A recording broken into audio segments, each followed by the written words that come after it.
Assalamu alaikum, this is Dr. Hasna with Hasna's Anatomy, and today we're discussing the attachments and relations of the sacrum. In the previous video, we've discussed the bony features of this very special bone, and we know that this is the bone that we see in the posterior most part of the pelvis. In this video today, as you can see with the mnemonics, we're going to discuss the attachments. So here's the deal.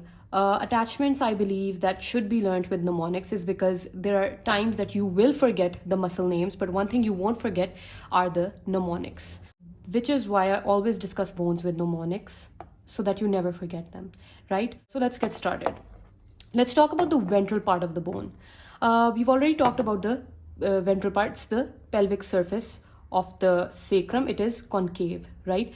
Let's talk about its attachments. The first attachment I want you to see is the body of the vertebra S1 has anterior and posterior margins from which you will emerge. The first important attachment are the longitudinal ligaments, all right? The anterior or longitudinal ligament and the posterior longitudinal ligament at the edges of the anterior and posterior parts of this body of the sacral one vertebra, all right? And then come to the ala of the sacrum. In the rough part of the ala of the sacrum, in its anterior part, is the attachment of your iliacus muscle. Obviously, because the ilium bone lies right here, the iliac fossa is close by, so the iliacus has a extensive origin. The next thing you'll see is in the posterior part of this ala. This is the lumbosacral ligament. So that is for the lumbosacral joint. Obviously it'll lie over here because you know the lumbar vertebra is going to sit right here. So obviously it has to connect the two, right? So that makes sense. Next ligament that you'll see is the ventral. If it's ventral and if it's lying over here, what do you think it should be? The sacroiliac ligament, of course. So it's the ventral sacroiliac ligament on the margins of the ala. All right. The next attachment is on the pelvic surface. The pelvic surface in the middle of the two sacral foramina, you will see this attachment which will go in the form of an E. So an E will be formed of the attachment of the piriformis muscle, all right? So the E is for that E-shaped attachment of it. So it goes from here to here to here. So you can see it's in the form of an E shape on both sides, all right? These were all the attachments you needed to know for the ventral part. Moving on to the dorsal part, mnemonic goes like U, Missy. The U is for this very important U-shaped attachment. This U-shaped attachment is in the form of the U in the dorsal surface. It traverses all these spinous tubercles. It goes down and then joins the transverse tubercles. This is the U-shaped attachment of the erector spinae muscle, all right, of the back. Then comes within the U, the concavity of the U, a huge muscle is attached over here known as the multifidus. That is the M. Coming to the lateral part now. In the lateral part, there is this rough area just behind the auricular surface, all right, which gives attachment to the interosseous sacroiliac ligament. And obviously, it's going to be the sacroiliac ligament because it's lying over here, right? Now let's talk about the lateral surface in its lower part, all right? So the lateral part mnemonic goes like, good morning. Take a screenshot. Cool. All right. So this is the GM for the gluteus maximus. This is coming from behind to forwards. All right. So it goes like gluteus maximus, S.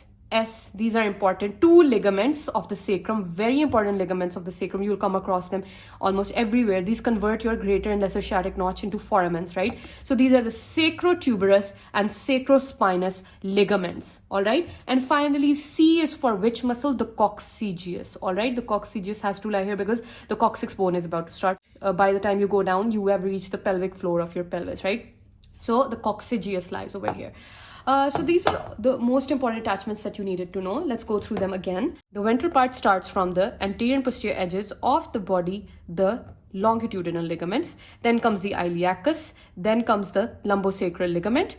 Then comes the ventrosacral iliac ligament. Then comes the E-shaped piriformis attachment. Going behind, we see the U-shaped erector spinae. And in the concavity of the U, the multifidus. The I is for the interosseous sacroiliac ligament. And coming towards here, from behind forwards, we have the good morning. Screenshot, cool. So it goes like gluteus maximus, sacrotuberous, sacrospinous, and the coccygeus. So these were the attachment of the sacrum. Let's talk about the relations of the sacrum. For the relations of the ala of the sacrum, I want you to remember this mnemonic. It goes like slyope, All right. If you cannot remember the relations of the ala of the sacrum, I want you to remember this going like slyope. All right. So let's begin from medial to lateral. We have the S is for the, what do you think will pass? Like it goes all the way like down. This should be the sympathetic trunk. All right. L is for the lumbosacral trunk. After which comes the I is for the iliolumbar artery. And then comes the O goes for the obturator nerve. And finally top them all up with the psoas major muscle. Due to these structures, a triangle is formed. The triangle goes like this. So this is the lumbar L5 vertebra, and we know the sacrum is right here. And we know these are the ala of the sacrums. Fine. And these are the SLIOP structures. The P, the psoas major is like that. So you see here a triangle is formed. Due to these structures, the triangle is formed. The triangle is known as the triangle of Marcel. You can see the triangle's medial boundary is formed by the L5. Lateral boundary is formed by the medial border of the psoas major. And the base of the triangle is formed by the ala of the sacrum. Whereas the apex of the triangle is formed by the origin of the psoas major from the L5. All right. So that is the triangle of Marcel.